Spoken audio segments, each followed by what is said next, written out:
Thank you very much. I rise here to present the views of Bahujan Samaj Party and Behan Kumari Mayawati ji.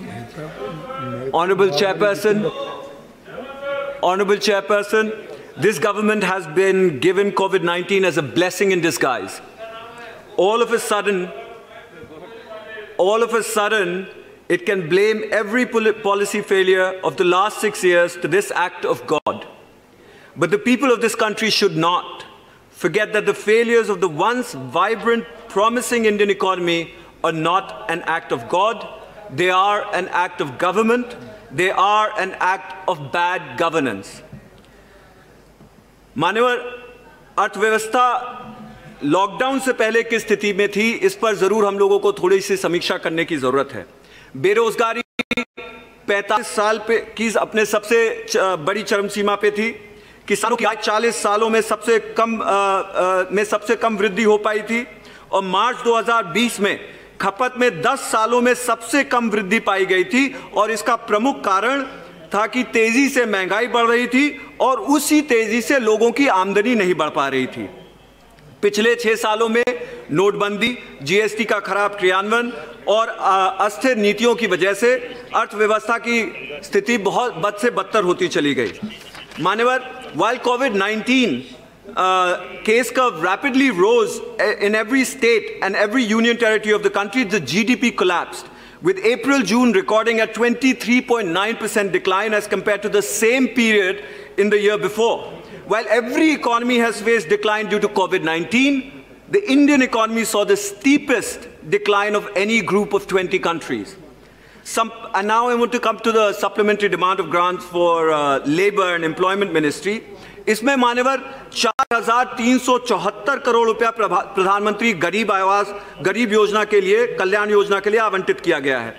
सरकार की धमाकेदार headlines में आता है कि 42 करोड़ लोगों को अब तक मदद की गई है, लेकिन इस दावे को गहराई से जांचने की जरूरत है। मान्यवर, 2 करोड़ 81 लाख वृद्धा, विधवा और दिव्यांग गरीबों को मात्र 1,000 रुपया दिया जाता है। क्या सरकार ये समझती है कि 1,000 रुपये के अंदर लॉकडाउन में ये लोग गुजारा कर पाएंगे?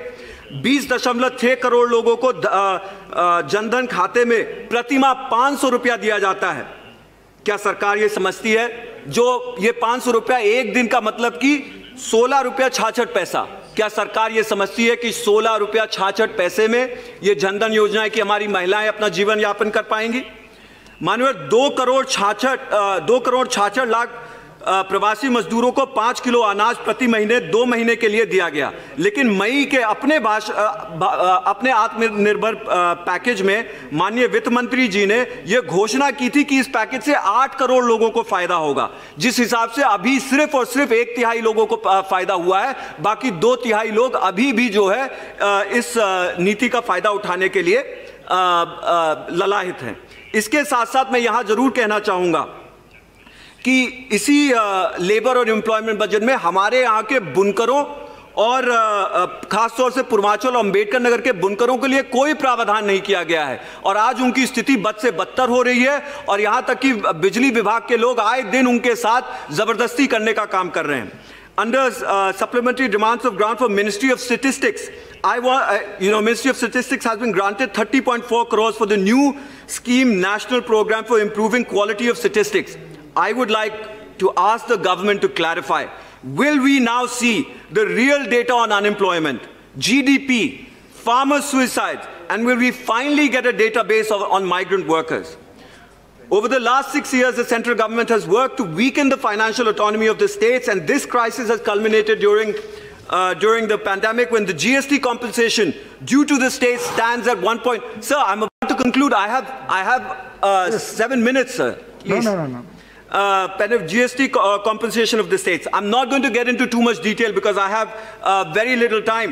But as I know, as it stands today, the roughly 2.35 lakh crore is still fallen short, and the state and the finance minister really needs to look into this.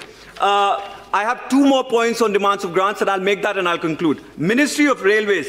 In the supplementary of Ministry of Railways, 620 crores has been granted in COVID emergency response and health systems. It is appalling to see that the Railway Ministry has recently accepted that 97 people have died while traveling on Shramik trains till 9/9/2020. In May's newspaper documented, 4-year-old died on a train from Delhi due to heat. So I'm about to conclude. Please conclude. And after all this, starvation and suffering migrant workers were charged ticket fares. Finally, and one more thing.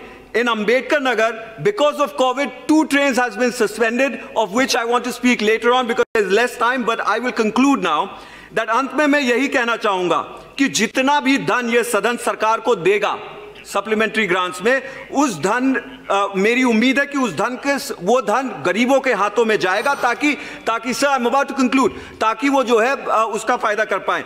यह सच्चाई यह है कि सारी की सारी सरकारी नौकरियां कॉन्ट्रैक्ट यानी कि संविदा पे दे दी जा रही हैं। हाल में ही यूपी सरकार ने प्रस्ताव किया है कि सरकारी नौकरियों पर 5 साल की संविदा पर काम करना अनिवार्य होगा, जो कि नौजवानों के साथ विश्वासघात है। नौजवान के सम्मानजनक आय दिलाने के लिए सरकार की प्रतिबद्धता कमजोर लग रही है। शायद सरकार अपना वादा भूल गई है, लेकिन देश भर के करोड़ों नौजवान, sir I am concluding, this is the last line, देश भर के करोड़ों नौजवान, खासकर अंबेडकर नगर और उत्तर प्रदेश के युवा अभी भी, खासकर अंबेडकर नगर और उत्तर प्रदेश के युवा अभी भी आशा और प्रतीक्षा में बैठे हैं कि हर नौकरी घर घर पैसा आने का काम होगा, लेकिन मान्यवर ये बिल्कुल नहीं हो पा रहा है। Sir I am about to conclude, just one last this thing. मेरा वित्त मंत्री से निवेदन है कि एक्ट ऑफ गॉड ने एक बहुत ही अच्छा मौका माननीय वित्त मंत्री को दिया है कि वो एक नए सिरे से अपना अर्थव्यवस्था को सुधारने में आरंभ करे। सर आई एम कंक्लूडिंग, मेरा आदरणीय वित्त मंत्री से निवेदन है कि अर्थशास्त्रियों